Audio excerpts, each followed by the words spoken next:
संस्कारों की नीलामी और ममता की छाँव। आनंद नगर की आबो हवा में एक समय सादगी और प्रेम की खुशबू महकती थी। इसी कस्बे के एक संकरी गली में श्यामलाल जी का 2 मंजिला पुराना घर था। श्यामलाल जी पेशे से एक स्थानीय तहसील में मामूली क्लर्क थे। उनकी सीमित आय थी, लेकिन उनके सपने असीम थे। उनकी धर्मपत्नी रामरती जी एक ममतामयी गृहिणी थी, जिनका संसार उनके पति और 3 बेटों रमेश, सुरेश और महेश के आसपास घूमता था। श्यामलाल जी का मानना था कि इंसान की असली संपत्ति उसका धन नहीं, बल्कि उसकी औलाद के संस्कार और उसकी शिक्षा होती है। यही सोचकर उन्होंने अपनी पूरी जिंदगी अपने बच्चों के भविष्य को संवारने में झोंक दी। रामरती जी सुबह 4 बजे उठकर चूल्हा जलाती थीं। सर्दियों की ठिठुरती रातों में जब बच्चे पढ़ते तो माँ गरम चाय और नाश्ता लेकर उनके पास बैठी रहती। श्यामलाल जी ने सालों साल अपने लिए नई कमीज़ नहीं खरीदी। उनकी फटी हुई बनियान और घिसी हुई चप्पलें इस बात की गवाह थीं कि उन्होंने अपनी हर एक इच्छा को मार डाला था, ताकि उनके 3 बेटों की फ़ीस समय पर जमा हो सके, उन्हें अच्छी से अच्छी किताबें मिल सकें और वो समाज में सिर उठाकर जी सकें। जब पड़ोस के लोग कहते, श्यामलाल जी थोड़ा अपने बुढ़ापे के लिए भी बचा कर रखिए, सिर्फ बच्चों पर ही सब लुटा देंगे तो कल को क्या होगा, तब श्यामलाल जी मुस्कुराकर जवाब देते, मेरी औलाद ही मेरी सबसे बड़ी बचत है। जब पेड़ बड़ा होगा तो उसकी छाँव में हम दोनों बूढ़े सुकून से बैठेंगे। मुझे बैंक बैलेंस की ज़रूरत नहीं है, मेरे 3 बेटे ही मेरी 3 लाठियाँ हैं। समय बीतता गया। श्यामलाल जी के त्याग और रामरती जी की तपस्या रंग लाई। बड़ा बेटा रमेश बहुत मेधावी निकला और उसने शहर की एक नामी बहुराष्ट्रीय कंपनी में उच्च पद हासिल कर लिया। मंझला बेटा सुरेश पढ़ाई पूरी करके अपने पैरों पर खड़ा हुआ और उसने कपड़ों का एक बड़ा थोक कारोबार शुरू किया। सबसे छोटा बेटा महेश, जो सबका दुलारा था, प्रतियोगिता परीक्षा पास करके एक सरकारी विभाग में बड़े बाबू के पद पर तैनात हो गया। श्यामलाल जी की छाती गर्व से चौड़ी हो गई थी। कस्बे में जब भी कोई पिता अपने बच्चों का उदाहरण देता तो श्यामलाल जी के बेटों का नाम सबसे ऊपर आता। इसके बाद 3 बेटों के विवाह का समय आया। श्यामलाल जी ने अपनी जमा पूंजी, प्रोविडेंट फंड के पैसे और थोड़ा बहुत उधार लेकर 3 बेटों की शादियां बहुत धूमधाम से की। घर में 3 नई बहुएं आईं, सुनीता, रीना और मनीषा। शुरुआत के कुछ महीने तो हंसी खुशी में बीते, लेकिन जैसे ही शादी की चमक फीकी पड़ी, घर की आबो हवा में स्वार्थ का जहर घुलने लगा। नौकरी और व्यापार में जमने के बाद 3 भाइयों के व्यवहार बदलने लगे थे। बहुओं के आने के बाद घर में छोटी छोटी बातों को लेकर कलह होने लगी। सबसे पहले रसोई अलग हुई। बहुओं को रामरती जी का सादा खाना पसंद नहीं आता था और ना ही वह बूढ़ी माँ के साथ काम में हाथ बटाना चाहती थीं। सुरेश की पत्नी रीना ने एक दिन साफ कह दिया, माँ जी की वजह से मेरी आज़ादी छीन गई है, मैं रोज़ रोज़ उनके हिसाब से खाना नहीं बना सकती। महेश की पत्नी मनीषा ने तंज कसा, और बाबूजी का क्या, उनकी दवाइयों का पर्चा हर महीने लंबा होता जा रहा है, हमारी खुद की ज़रूरतें पूरी नहीं होती, हम बूढ़ों का बोझ कब तक उठाएंगे। बात सिर्फ रसोई तक सीमित नहीं रही। 3 भाइयों ने आपस में मिलकर तय किया कि अब वो माँ बाप के खर्चे का हिसाब अलग अलग करेंगे। एक दिन शाम को जब श्यामलाल जी और रामरती जी आंगन में बैठे थे, तभी 3 बेटे और बहुएं उनके सामने आकर खड़े हो गए। रमेश ने बहुत ही कड़वे और व्यवहारिक स्वर में कहा, बाबूजी, आप रिटायर हो चुके हैं, आपकी पेंशन इतनी नहीं है कि आपका और माँ का खर्च निकल सके। अब हम तीनों शादीशुदा हैं, हमारे अपने परिवार हैं, बच्चों की पढ़ाई, उनका भविष्य और समाज में हमारे स्टेटस, इन सब के बीच हम आप दोनों की देखरेख का खर्च अकेले नहीं उठा सकते। श्यामलाल जी ने चकित होकर अपने बड़े बेटे की ओर देखा। रमेश बेटा, ये तुम क्या कह रहे हो? मैंने तो कभी तुमसे अपनी पेंशन के अलावा एक पैसा नहीं मांगा। सुरेश बीच में बोल पड़ा, बाबूजी, बातें बनाना आसान है, आपकी शुगर और बीपी की दवाइयाँ हर महीने हज़ारों में आती हैं। हम तीनों ने तय किया है कि आप दोनों एक एक महीने हम तीनों के पास रहेंगे। जिसका महीना होगा वही खाना और दवा का खर्च उठाएगा। रामरती जी की आंखों से आंसू छलक पड़े। वो रूंधे हुए गले से बोलीं, बेटो, तुमने हमें इंसानों से सामान बना दिया। महीने महीने का हिसाब। क्या हमने तुम्हें पालते समय कभी ये सोचा था कि किस महीने में किस बच्चे पर कितना दूध और कपड़ा खर्च हुआ?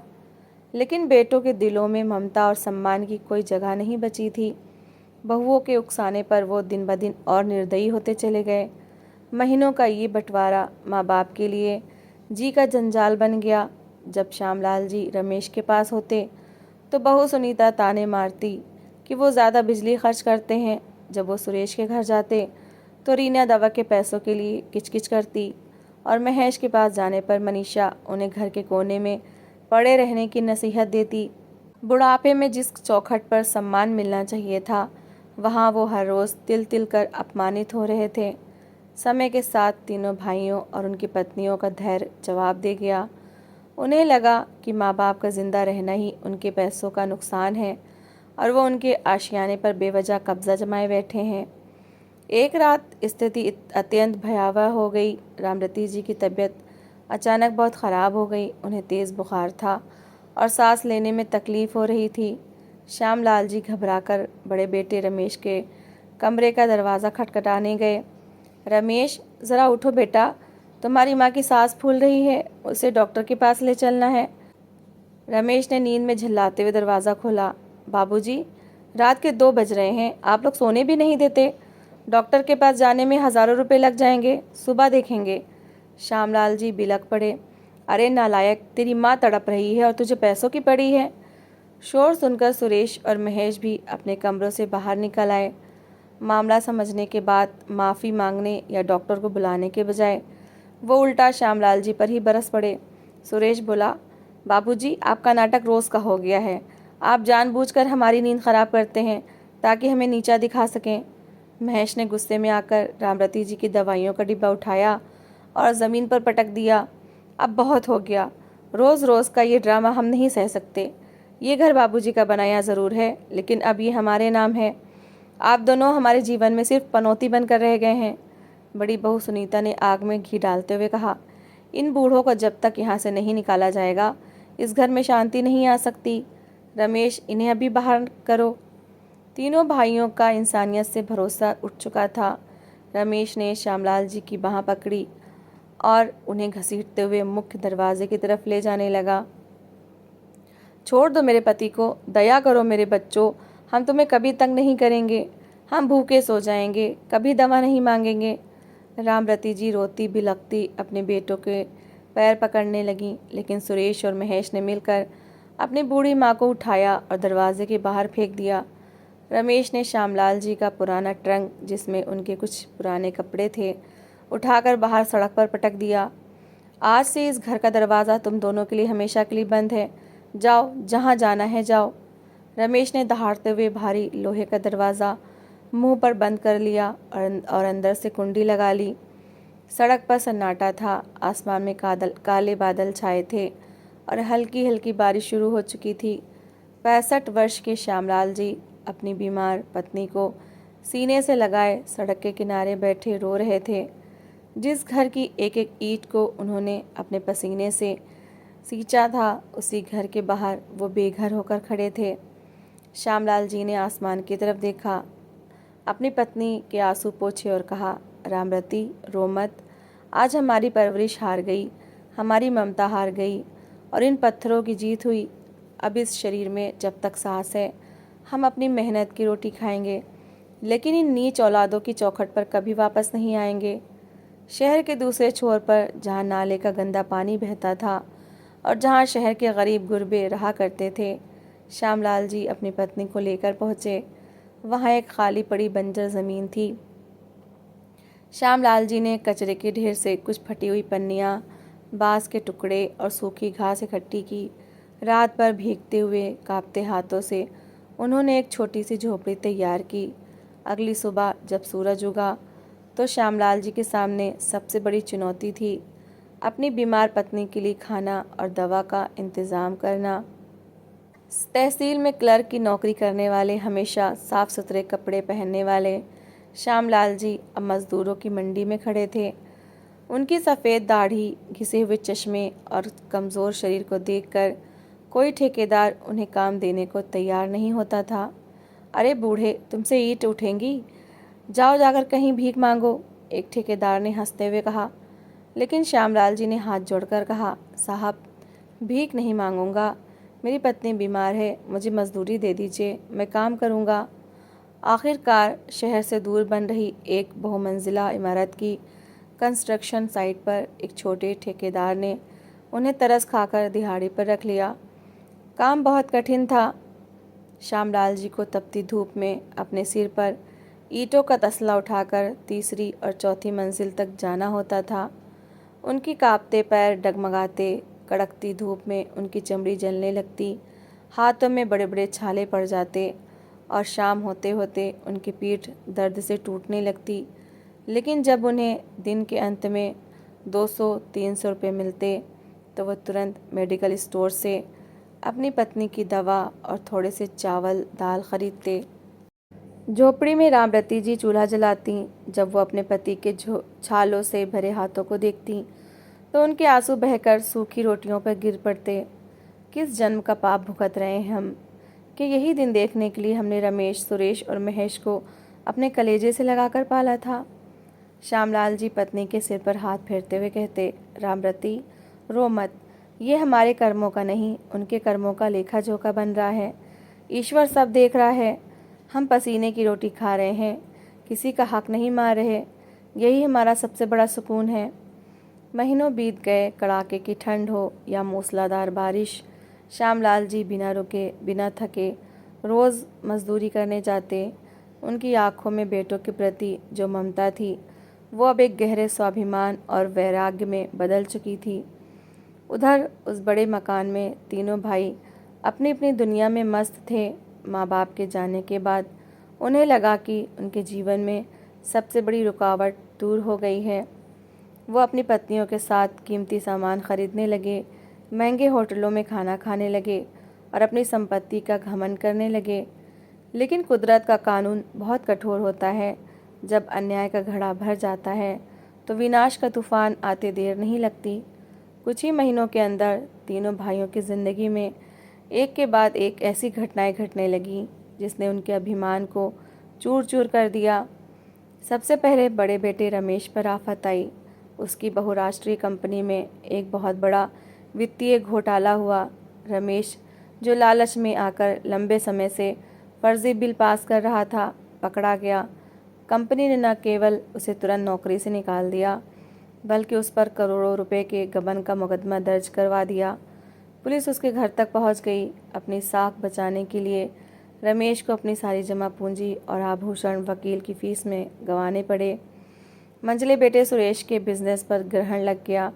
कपड़े के थोक व्यापार में उसने अपने विरोधियों को नीचा दिखाने के लिए भारी उधार लेकर माल गोदाम में भर लिया था।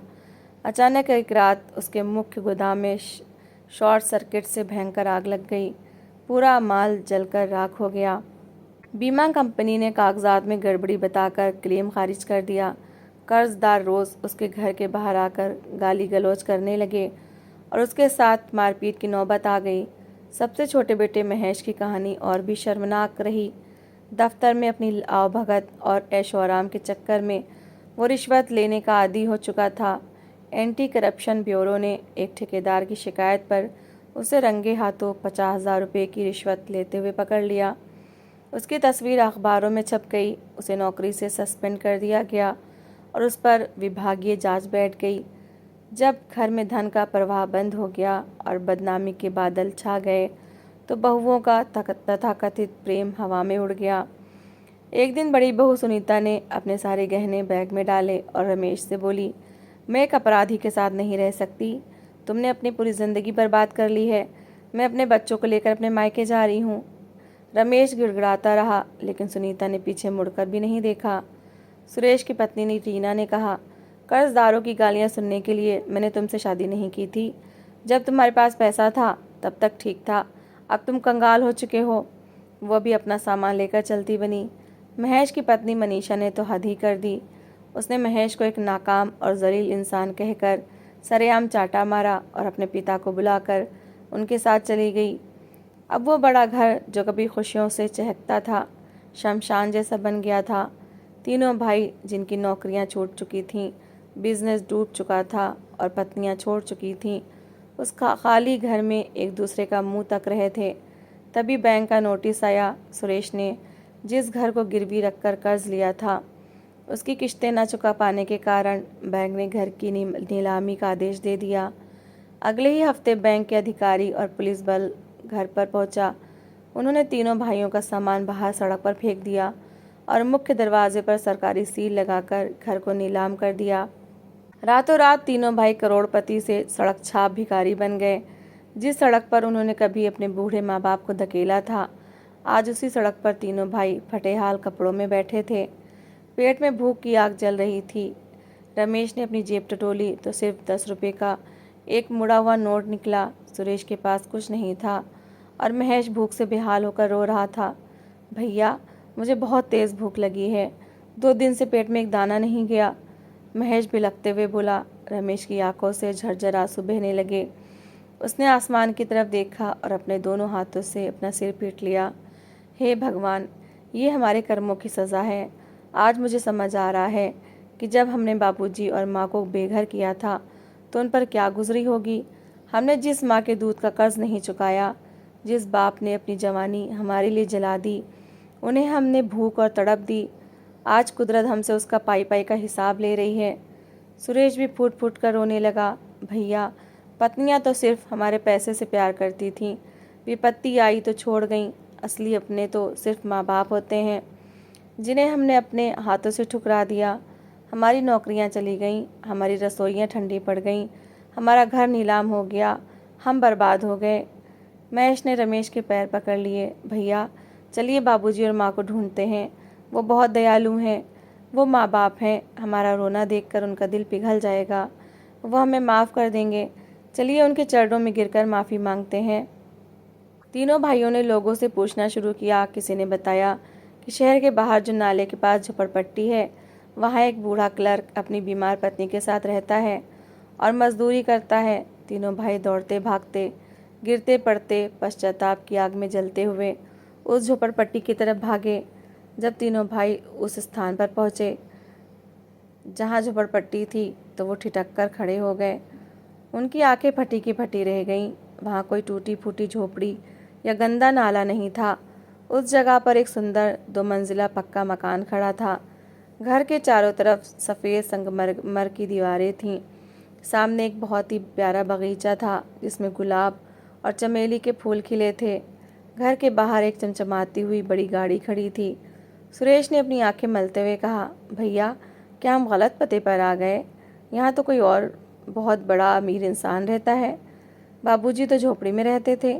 तभी उनकी नज़र घर के विशाल और सुंदर बरामदे पर पड़ी। वहाँ एक आरामदायक महोगनी की आराम कुर्सी पर श्यामलाल जी बैठे थे। वो एक नया साफ सुथरा कुर्ता पैजामा पहने हुए थे। उनके पास ही एक टी टेबल पर गर्म चाय और नाश्ता रखा था। रामरती जी, जो अब पहले से बहुत स्वस्थ और खुश दिख रही थीं, एक सुंदर साड़ी पहने मुस्कुराते हुए अपने पति को चाय दे रही थीं। तीनों भाइयों के पैरों तले ज़मीन खिसक गई। वह अपनी भूख, प्यास और बदहाली भूलकर दौड़ते हुए बाउंड्री वॉल का दरवाज़ा खोलकर अंदर भागे। बाबूजी, माँ, रमेश रोते हुए श्यामलाल जी के पैरों में गिर पड़ा। सुरेश और महेश भी रामरती जी के चरणों में से लिपट गए।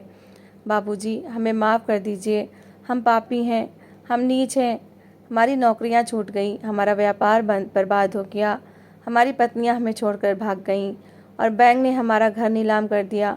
हम सड़क पर आ गए हैं बाबूजी, हमें अपने शरण में ले लीजिए। तीनों भाई एक साथ बिलख बिलख कर रोने लगे। श्यामलाल जी ने शांति से अपनी चाय का कप टेबल पर रखा। उनके चेहरे पर ना तो कोई हैरानी थी और ना ही अपने बेटों की इस हालत पर कोई खुशी या दुख।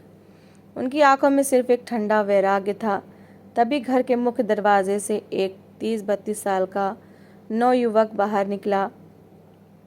उसने बहुत ही सादे लेकिन महंगे कपड़े पहन रखे थे। उसका व्यक्तित्व रौबदार लेकिन सौम्य था। उसके पीछे 2 नौकर भी हाथ में फल और दवाइयाँ लिए बाहर आए। उस नौयुवक ने आगे बढ़कर श्यामलाल जी के कंधे पर बहुत ही सम्मान से हाथ रखा और पूछा, पिताजी, ये क्या हो रहा है? ये 3 फटेहाल लोग कौन हैं जो आपके पैरों में गिरकर शोर मचा रहे हैं? पिताजी, शब्द सुनते ही तीनों भाइयों को झटका लगा। रमेश ने सिर उठाकर उस नौयुवक को देखा और गुस्से व अचरज के मिले जुले स्वर में पूछा, तुम कौन हो और तुम हमारे बाबूजी को पिताजी क्यों कह रहे हो? श्यामलाल जी अपनी कुर्सी से खड़े हुए। उन्होंने उस नौयुवक के सिर पर हाथ फेरा और कड़क आवाज़ में बोले, सुनो रमेश, सुरेश और महेश, ये विक्रम है। ये उस शहर की सबसे बड़ी इंफ्रास्ट्रक्चर कंपनी के मालिक का इकलौता बेटा है, जहाँ मैं अपनी बूढ़ी हड्डियों से ईंटें ढोने का काम करता था। तीनों भाई स्तब्ध होकर सुनने लगे। श्यामलाल जी की आवाज़ में गंभीरता आ गई। एक दिन कड़कती धूप में जब मैं सिर पर सीमेंट की बोरी उठाकर तीसरी मंजिल पर चढ़ रहा था तो मेरी आंखों के आगे अंधेरा छा गया और मैं बेहोश होकर गिर पड़ा। मेरी रीढ़ की हड्डी में गंभीर चोट आई थी। इसी विक्रम बेटे ने मुझे अपनी गाड़ी में डाला और शहर के सबसे बड़े अस्पताल में भर्ती करवाया। जब मुझे होश आया तो इसने मुझसे पूछा कि इस उम्र में जब हाथों में कपकपी होती है, मैं इतनी कठोर मजदूरी क्यों कर रहा हूँ? क्या मेरा कोई परिवार नहीं है? मैंने इससे कुछ नहीं छुपाया। मैंने इसे सच सच सब बता दिया कि कैसे मेरे तीन पढ़े लिखे बड़े बड़े पदों पर बैठे बेटों ने अपनी पत्नियों के इशारे पर मुझे और मेरी बूढ़ी पत्नी को आधी रात को भीगती बारिश में घर से बाहर निकाल दिया था। कैसे हमने पन्नियों की झोपड़ियों में रातें काटी। श्यामलाल जी की आंखों में एक आंसू चमका, लेकिन वो तुरंत संभल गए। मेरी कहानी सुनकर इस पराए बेटे विक्रम की आंखों में आंसू आ गए थे। इसने अस्पताल में मेरा पूरा इलाज करवाया और जिस दिन मुझे डिस्चार्ज किया गया, ये हमें अपनी गाड़ी में बैठाकर यहाँ ले आया। विक्रम ने इस ज़मीन को ख़रीदा जहाँ हमारी झोपड़ी थी। उसने रातों रात मज़दूर लगाकर ये सुंदर घर बनवाया। उसने मुझसे कहा, अंकल जी, आज से आप मेरे माता पिता हैं। भगवान ने मुझे धन दौलत तो बहुत दी, लेकिन मेरे अपने माता पिता बचपन में ही गुजर गए थे। जिन बेटों को आपने पैदा किया वो भले ही कसाई निकले, लेकिन मैं आपको कभी दुखी नहीं होने दूंगा। विक्रम ने मुझे मजदूरी करने से साफ मना कर दिया। इसने हमारे नाम पर बैंक में फिक्स्ड डिपॉजिट करवा दिया ताकि हमें कभी किसी के आगे हाथ न फैलाना पड़े। इसने हमें वो सम्मान, वो प्यार और वो आश्रय दिया जिसके लिए हम तरस रहे थे। जो काम मेरा अपना खून न कर सका, वो एक अनजाने पराए बेटे ने कर दिखाया। श्यामलाल जी की बातें सुनकर तीनों भाइयों का कलेजा काँप गया। उन्हें लग रहा था कि ज़मीन फट जाए और वो उसमें समा जाए। रमेश ने रोते हुए हाथ जोड़े, बाबूजी, हम मानते हैं कि हमसे बहुत बड़ा पाप हुआ, लेकिन हम आपके अपने बेटे हैं। आप हमारा खून एक है। इस विक्रम को आपको जो चाहे दे दें, लेकिन हमें इस घर के किसी एक कोने में मज़दूरों की तरह रहने की जगह दे दीजिए। हम आपकी और माँ की दिन रात सेवा करेंगे। हमें इस सड़क की ज़िंदगी से बचा लीजिए। सुरेश ने रामरती जी के पैर पकड़ लिए। माँ, तू तो माँ है ना। माँ का दिल तो समुंदर जैसा बड़ा होता है। तू तो अपने बच्चों की गलतियाँ माफ़ कर देती है ना माँ। हमें माफ़ कर दे। रामरती जी ने धीरे से अपने पैर पीछे खींच लिए। उनका चेहरा जो कभी ममता से भरा रहता था, आज एकदम कठोर था। रामरती जी ने बहुत ही शांत लेकिन गंभीर आवाज़ में कहा, जब तुम लोगों ने मुझे उस काली रात को सड़क पर फेंका था, तब मेरी ममता उसी सड़क पर दम तोड़ चुकी थी। माँ का दिल बड़ा होता है सुरेश, लेकिन वो पत्थर का तब बनता है जब उसकी अपनी औलाद उसके सीने पर पैर रखकर निकल जाती है। आज मेरे सामने 3 बेटे नहीं, 3 अजनबी खड़े हैं जो स्वाभिमान खोकर भीख मांगने आए हैं। श्यामलाल जी आगे बढ़े और उन्होंने घर के मुख्य दरवाजे की तरफ अपनी उंगली उठाई। उनकी कड़कती आवाज़ पूरे अहाते में गूंज उठी, निकल जाओ मेरे घर से, दूर हो जाओ मेरी आंखों के सामने से। महेश गिड़गिड़ाया, बाबूजी, हम कहाँ जाएंगे? हमारे पास ना रहने को छत है, ना खाने को रोटी। हम सड़क पर मर जाएंगे। श्यामलाल जी ने रुखाई से कहा, जब तुम लोगों ने हमें घर से निकाला था, तब क्या तुमने सोचा था कि हम कहाँ जाएंगे? हम तो बूढ़े थे, फिर भी हमने मेहनत करके रोटी खाई। तुम तो जवान हो, जाओ जाकर मजदूरी करो, सड़क पर भीख मांगो या ईंटें ढो, लेकिन इस घर में तुम्हारे लिए कोई जगह नहीं है। जो औलाद अपने माँ बाप को जीते जी मार देती है, उसे माफ़ करना ईश्वर के न्याय का अपमान होगा। तुमने जो बोया था आज वही काट रहे हो। तुम्हारे लिए इस घर के दरवाजे हमेशा हमेशा के लिए बंद हैं। विक्रम ने आगे बढ़कर 2 सुरक्षा गार्डों को इशारा किया। गार्ड्स ने आकर तीनों भाइयों को कंधों से पकड़ा और मुख्य दरवाजे के बाहर कर दिया। भारी लोहे का दरवाज़ा एक ज़ोरदार आवाज़ के साथ बंद हो गया। खटक। दरवाजे के बाहर धूल भरी सड़क पर तीनों भाई पड़े थे। उनके कपड़े फटे हुए थे, पेट भूखा था और आंखों में केवल पश्चाताप के आंसू थे। उनकी नौकरियां जा चुकी थीं, घर नीलाम हो चुका था, पत्नियां छोड़ चुकी थीं और अब माँ बाप का साया भी हमेशा के लिए उठ चुका था। वो समझ चुके थे कि उन्होंने अपनी दुनिया खुद अपने हाथों से तबाह कर ली थी।